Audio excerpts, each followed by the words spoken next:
आजादी के अमृत काल में देश नए संकल्पों को प्राप्त करने की तरफ बढ़ रहा है। आज का ये कार्यक्रम भी देश की बेहतर होती स्वास्थ्य सेवाओं का प्रतिबिंब है। होमी भाभा कैंसर अस्पताल और रिसर्च सेंटर से पंजाब, हरियाणा के साथ ही हिमाचल प्रदेश के लोगों को भी लाभ होने वाला है। मैं आज इस धरती का एक और वजह से आभार व्यक्त करना चाहता हूं। पंजाब स्वतंत्रता सेनानियों, क्रांतिवीरों, राष्ट्रभक्ति से ओत-प्रोत परंपरा की ये पवित्र धरती है। अपनी इस परंपरा को पंजाब ने हर घर तिरंगा अभियान के दौरान भी समृद्ध रखा है। आज मैं पंजाब की जनता का, विशेष रूप से यहां के युवाओं का हर घर तिरंगा अभियान को सफल बनाने के लिए हृदय से बहुत बहुत धन्यवाद करता हूं। साथियों, कुछ दिन पहले ही लाल किले से हम सभी ने अपने देश को विकसित भारत बनाने का संकल्प लिया है। भारत को विकसित बनाने के लिए उसकी स्वास्थ्य सेवाओं का भी विकसित होना उतना ही जरूरी है। जब भारत के लोगों को इलाज के लिए आधुनिक अस्पताल मिलेंगे, आधुनिक सुविधाएं मिलेगी, तो वो और जल्दी स्वस्थ होंगे, उनकी ऊर्जा सही दिशा में लगेगी, अधिक प्रोडक्टिव होगी।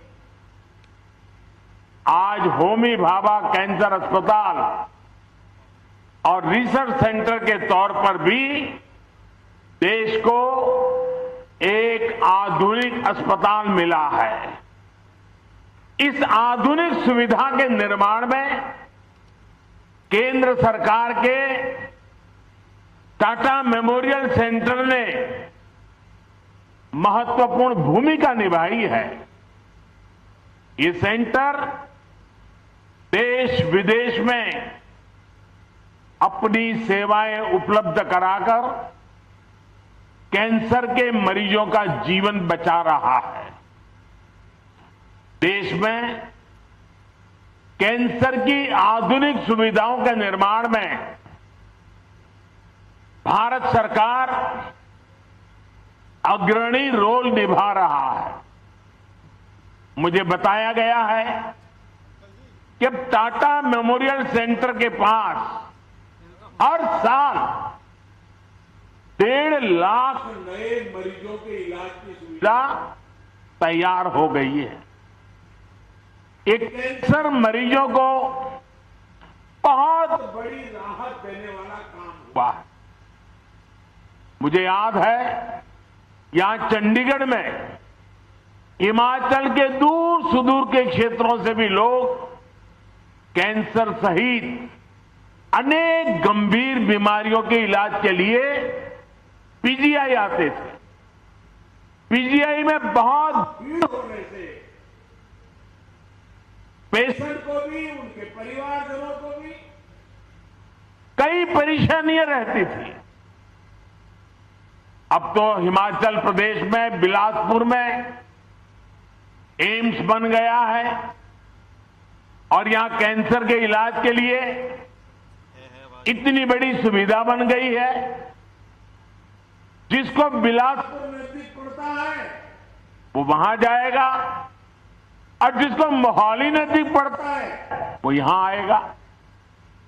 साथियों, लंबे समय से देश में ये आकांक्षा रही है कि हमारे देश में हेल्थ केयर का एक ऐसा सिस्टम हो जो गरीब से गरीब की भी चिंता करता, एक ऐसी स्वास्थ्य व्यवस्था जो गरीब के स्वास्थ्य की चिंता करे, गरीब को बीमारियों से बचाए, बीमारी हुई तो फिर उसको उत्तम इलाज सुलभ कराए। अच्छे हेल्थ केयर सिस्टम का मतलब सिर्फ 4 दीवारें बनाना नहीं होता है। किसी भी देश का हेल्थ केयर सिस्टम तभी मजबूत होता है जब वो हर तरह से समाधान दे, कदम कदम पर उसका साथ दे। इसलिए बीते 8 वर्षों में देश में होलिस्टिक हेल्थ केयर को सर्वोच्च प्राथमिकताओं में रखा गया है। भारत में स्वास्थ्य के क्षेत्र में जितना काम पिछले 7-8 साल में हुआ है उतना पिछले 70 साल में भी नहीं हुआ। आज स्वास्थ्य के क्षेत्र के लिए गरीब से गरीब को आरोग्य सुविधा के लिए देश एक नहीं, 2 नहीं, 6 मोर्चों पर एक साथ काम करके देश की स्वास्थ्य सुविधाओं को सुधारा जा रहा है, मजबूत किया जा रहा है। पहला मोर्चा है प्रिवेंटिव हेल्थ केयर को बढ़ावा देने का। दूसरा मोर्चा है गांव-गांव में छोटे और आधुनिक अस्पताल खोलने का। तीसरा मोर्चा है शहरों में मेडिकल कॉलेज और मेडिकल रिसर्च वाले बड़े संस्थान खोलने का। चौथा मोर्चा है देश भर में डॉक्टरों और पैरामेडिकल स्टाफ की संख्या बढ़ाने का। पांचवा मोर्चा है मरीजों को सस्ती दवाइयां, सस्ते उपकरण उपलब्ध कराने का। और छठा मोर्चा है टेक्नोलॉजी का इस्तेमाल करके मरीजों को होने वाली मुश्किलें कम करने का। इन 6 मोर्चों पर केंद्र सरकार आज रिकॉर्ड निवेश कर रही है, इन्वेस्टमेंट कर रही है, हजारों करोड़ रुपए खर्च कर रही है। साथियों, हमारे यहां हमेशा से कहा गया है बीमारी से बचाव ही सबसे अच्छा इलाज होता है। इसी सोच के साथ देश में प्रिवेंटिव हेल्थ केयर पर इतना जोर दिया जा रहा है। अभी कुछ दिन पहले ही एक रिपोर्ट आई है जिसमें कहा गया है कि जल जीवन मिशन की वजह से पानी से होने वाली बीमारियों में बहुत ज्यादा कमी आई है। यानी जब हम बचाव के लिए काम करते हैं तो बीमारी भी कम होती है। इसी तरह की सोच पर पहले की सरकारें काम ही नहीं करती, लेकिन आज हमारी सरकार तमाम अभियान चलाकर, जन में जागरूकता का अभियान चलाकर लोगों को जागरूक भी कर रही है और बीमार होने से बचा भी रही है। योग और आयुष को लेकर देश में अभूतपूर्व जागरूकता फैली है। दुनिया में योग के लिए आकर्षण बढ़ा है। फिट इंडिया अभियान देश के युवाओं में लोकप्रिय हो रहा है। स्वच्छ भारत अभियान ने बहुत सी बीमारियों के रोकथाम में मदद की है। पोषण अभियान और जल जीवन मिशन से कुपोषण को कंट्रोल करने में मदद मिल रही है। अपनी माताओं बहनों को एलपीजी कनेक्शन की सुविधा देकर हमने उन्हें धुएं से होने वाली बीमारियां, कैंसर जैसे संकटों से भी बचाया। साथियों, हमारे गांवों में जितने अच्छे अस्पताल होंगे, जांच की जितनी सुविधाएं होगी, उतना ही जल्दी रोगों का पता चलता है। हमारी सरकार इस दूसरे मोर्चे पर भी देश भर में बहुत तेजी से काम कर रही है। हमारी सरकार गांव-गांव को आधुनिक स्वास्थ्य सुविधाओं से जोड़ने के लिए 1.5 लाख से ज्यादा हेल्थ एंड वेलनेस सेंटर बनवा रही है। मुझे खुशी है कि इनमें से लगभग 1.25 lakh health and wellness centres ने काम करना शुरू भी कर दिया है। यहां पंजाब में भी लगभग 3000 हेल्थ एंड वेलनेस सेंटर सेवा दे रहे हैं। देश भर में in health and wellness centres में अभी तक लगभग 22 करोड़ लोगों की कैंसर से जुड़ी स्क्रीनिंग हो चुकी है, जिसमें से करीब 60 लाख स्क्रीनिंग ये मेरे पंजाब में हुई है।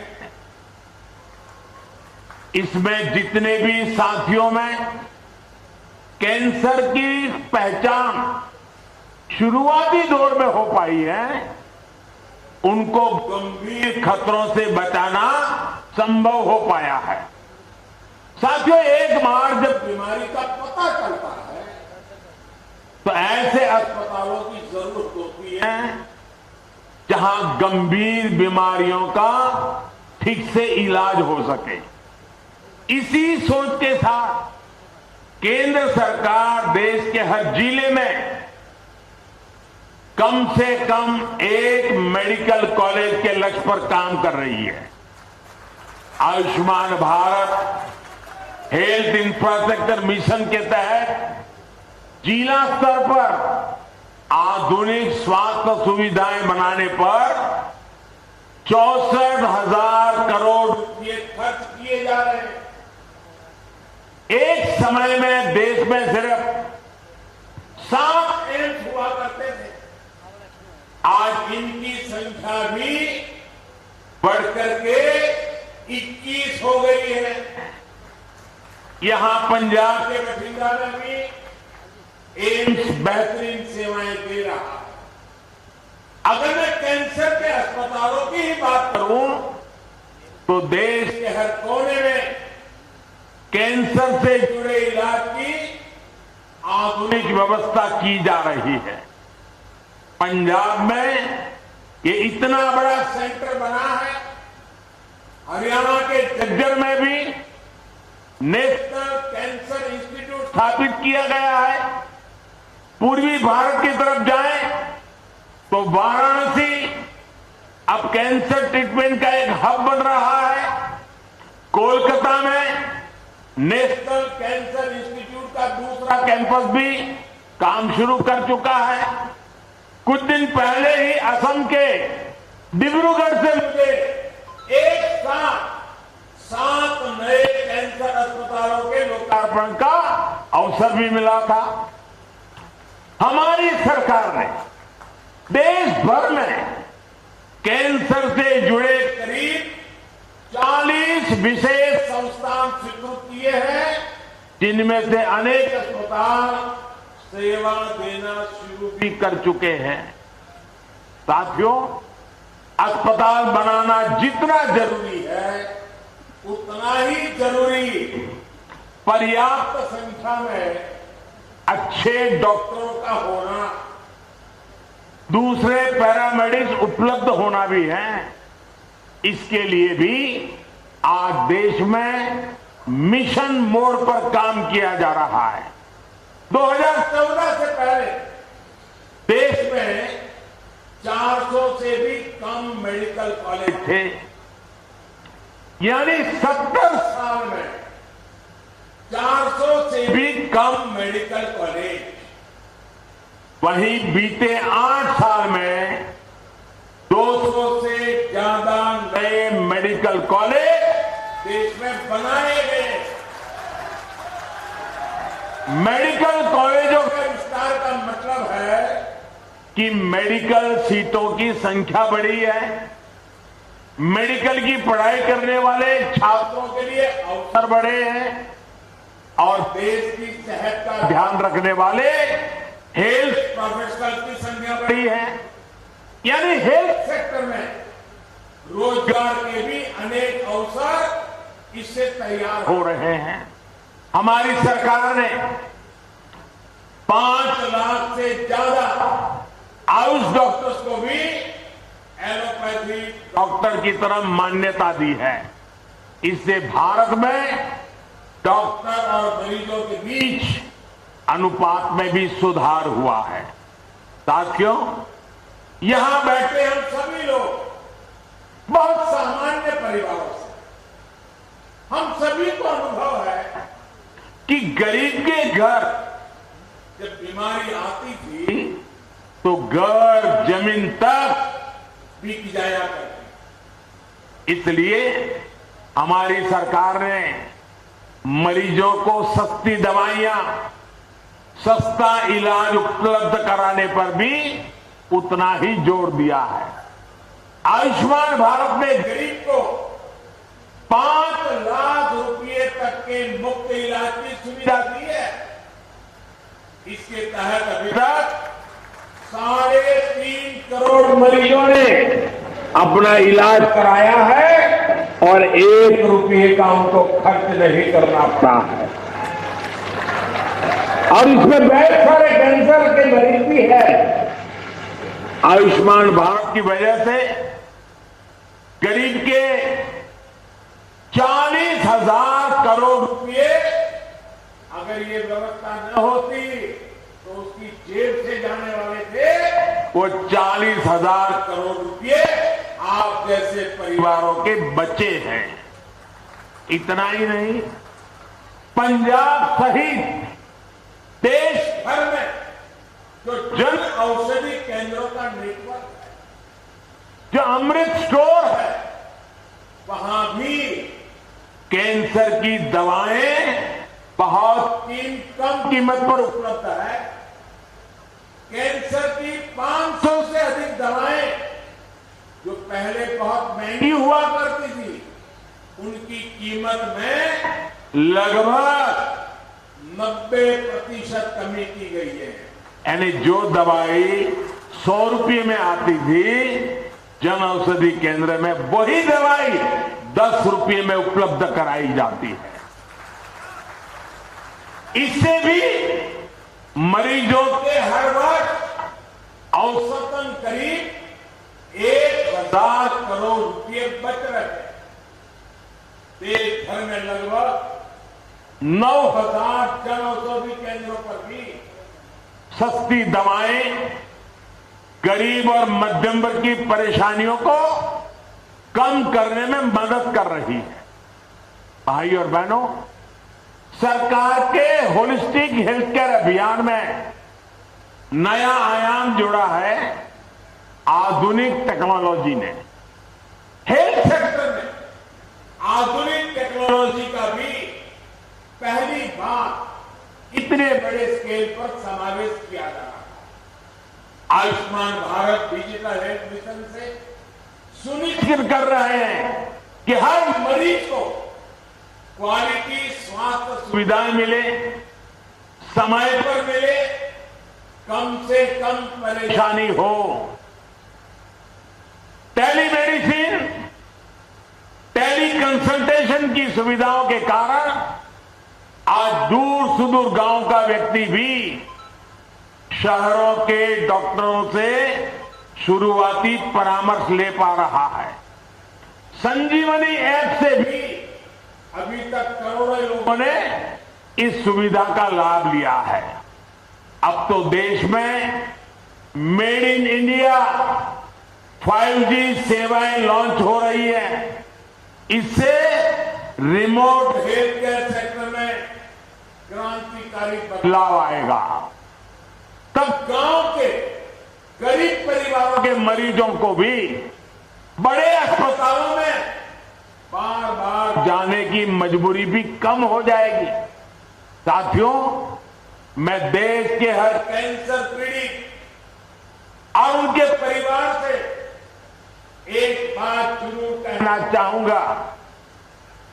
आपकी पीड़ा मैं भली भांति समझ सकता हूं, लेकिन कैंसर से डरने की नहीं, लड़ने की जरूरत है। इसका इलाज संभव है। मैं ऐसे अनेक लोगों को जानता हूं जो कैंसर के सामने लड़ाई जीत करके आज बड़ी मस्ती से जिंदगी जी रहे हैं। इस लड़ाई में आपको जो भी मदद चाहिए, केंद्र सरकार वो आज उपलब्ध करा रही है।